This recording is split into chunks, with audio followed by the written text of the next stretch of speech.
बन जाएंगे, तब तो बहुत सारे भगवान हो जाएंगे।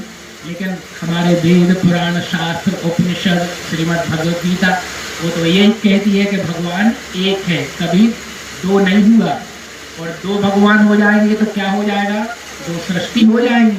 अब यहाँ तो सब लोग भगवान बन जाएंगे, क्योंकि भगवान ने गीता में ये कहा है कि मैं तुम सबको भगवान बना दूंगा, अपने स्वरूप में स्थित कर दूंगा। तो मेरे तेरे का ये सारा भेद खत्म हो जाएगा। जो मैं हूँ वो तुम, जो तुम हो वो मैं। थोड़ा सा इसको समझें।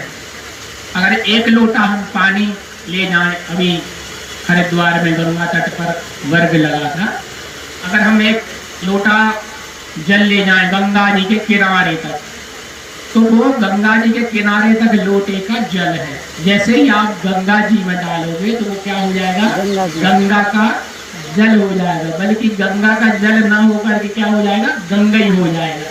फिर हम सोचेंगे अरे अरे साहब वो हमारा एक लोटा जल था, हमने तो यहाँ डाला था इस जगह, वो जल बताओ, वो जल क्या रह जाएगा, नहीं रह जाएगा ना, वो गंगा का जल या गंगा ही हो जाएगा। ऐसे ही समुद्र का है, समुद्र के किनारे तक हम लोटे का जल लिया, जैसे समुद्र में डालेंगे तो वो समुद्रवत हो जाएगा, अर्थात समुद्र ही हो जाएगा।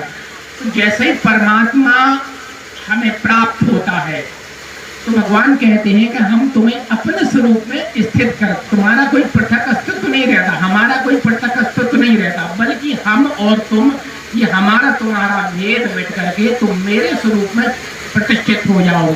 जैसा मेरा वैभव वैसा तुम्हारा वैभव। अब मेरा तेरा, जैसे गंगा जी में जैसे लोटे का जल डाला तो जैसे गंगा जी हो गई वैसे वो लोटे का जल हो गया। ये हमारा अहंकार, स्त्री का, पुरुष का, पद का, सम्मान का, ये सारे जो अहंकार हमने लिए घूम रहे हैं सब में, वो हमारे सब विलोपित हो जाते हैं और आत्मस्वरूप में हमें स्थिति मिल जाए। तो बोले वो कब मिलेगी, तो जब तुम मुझे प्रणाम करोगे, मेरे भक्त बनोगे, मेरा कीर्तन करोगे, मेरा अर्चन करोगे, मेरी भक्ति करोगे, तो मुझ में प्राप्त। वो इसलिए कहा भगवान ने कि तुम इधर उधर कहीं सिर मत पटको, बल्कि मेरे स्वरूप की आराधना करो तो मैं तुम्हें मिल जाऊंगा। एक जगह अर्जुन ने 6 प्रश्न एक साथ पूछे हैं कि ब्रह्म क्या है, आध्यात्म क्या है, संपूर्ण कर्म क्या है, आदिभूत आदिदेव आदियज्ञ क्या है। तो भगवान ने उसका उत्तर, कितना समय लेना है,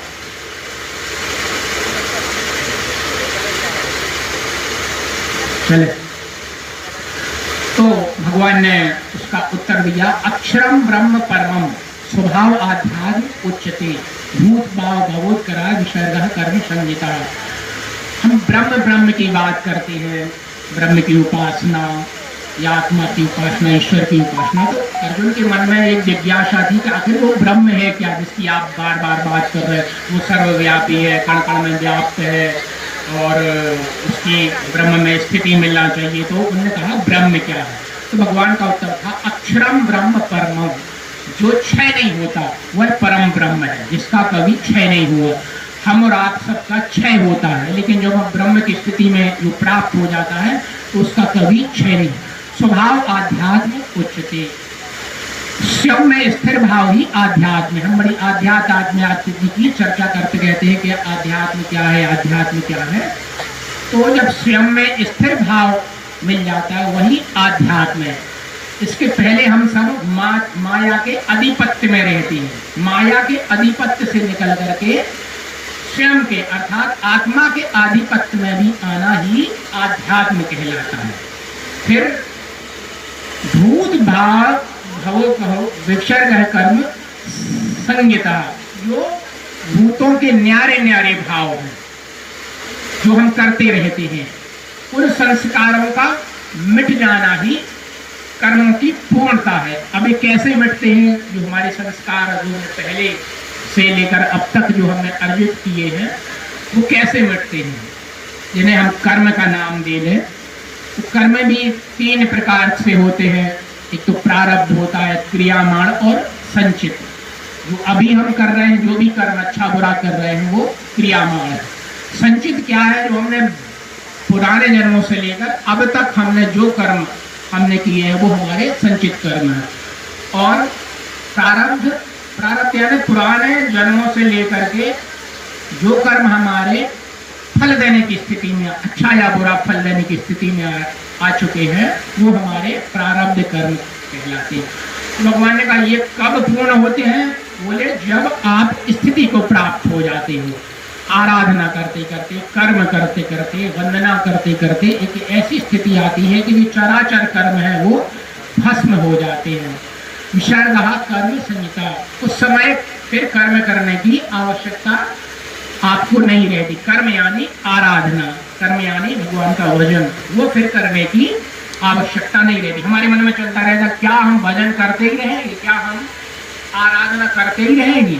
तो नहीं, भगवान कहते हैं कि एक ऐसी स्थिति आती है जहां मेरा प्रत्यक्ष दर्शन हो जाता है या अपनी आत्म स्थिति का दर्शन हो जाता है।